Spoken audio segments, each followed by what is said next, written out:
Dear viewers अस्सलाम वालेकुम। सेहत, सलामती और कोरोना जैसी वबा से खैर व आफियत की दुआ के साथ उम्मीद है कि आप सब लोग ठीक होंगे।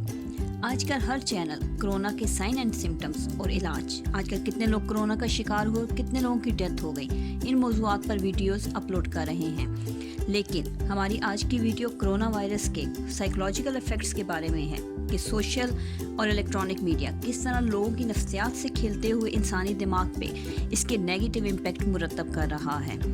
हम ये मानते हैं कि कोरोना एक ख़तरनाक बीमारी है और इसका ताहाल कोई इलाज दरियाफ्त नहीं हो सका और ये एक छूत की बीमारी की शक्ल इख्तियार कर चुका है। सिर्फ एहतियाती तदबीर से ही इसका बचाव मुमकिन है। लेकिन यहाँ मसला ये है कि लोग इस अवेयरनेस को नेगेटिव लेते हुए गैर ज़रूरी और गैर मामूली तौर पर खौफ का शिकार हो रहे हैं और खौफ की वजह से इंसान का इम्यून सिस्टम डैमेज होता है। और इसकी तस्दीक आप किसी भी काबिल डॉक्टर या साइकोलॉजिस्ट से कर सकते हैं कि जब इंसान खौफ और डिप्रेशन का शिकार होता है तो उसका दिमाग ऐसे हार्मोन्स रिलीज़ करता है जो आपके इम्यून सिस्टम को वीक करते हुए किसी भी बीमारी को हावी होने का मौका फराहम करते हैं। तो इस क्रूशल टाइम में सबसे ज़्यादा इम्पॉर्टेंट ये है कि ख़ुद को रिलैक्स रखते हुए एहतियाती तदाबीर इख्तियार करें और ख़ुद को और अपनों को महफूज रखें। हम आपके साथ कुछ साइकोलॉजिकल फैक्टर्स शेयर करने जा रहे हैं जिसको फॉलो करते हुए आप खुद को इस कोरोना की डिप्रेशन से निकाल सकते हैं और हमारी आप सबसे स्पेशल रिक्वेस्ट है कि उसको फॉलो ज़रूर कीजिएगा किसी भी नफ्सियाती बीमारी या डिप्रेशन से बचने के लिए। सबसे पहले अपने घर में 24/7 चलने वाले न्यूज़ चैनल बंद कर दीजिए जो सिर्फ और सिर्फ कोरोना और इसके नतीजे में होने वाली अमवात और मरीज़ों का जिक्र करते नज़र आते हैं और ऑटोमेटिकली आपके दिमाग को डिप्रेशन की तरफ धकेलते हैं। नंबर 2, आजकल के दौर में तकरीबन सब लोग ही सोशल मीडिया यूज़र हैं जो कि 98% झूठ का प्लेटफॉर्म है और कुछ भी बगैर तस्दीक के अपलोड कर दिया जाता है और देखते ही देखते दुनिया में वायरल हो जाता है और ज़्यादातर नेगेटिविटी इसी वजह से होती है जो कि हम सब में डिप्रेशन की सबसे बड़ी काज है। The third most important point is कभी भी कोरोना वायरस को गूगल मत कीजिए, बल्कि हम तो कहते हैं कि कभी भी किसी भी बीमारी को गूगल मत करें।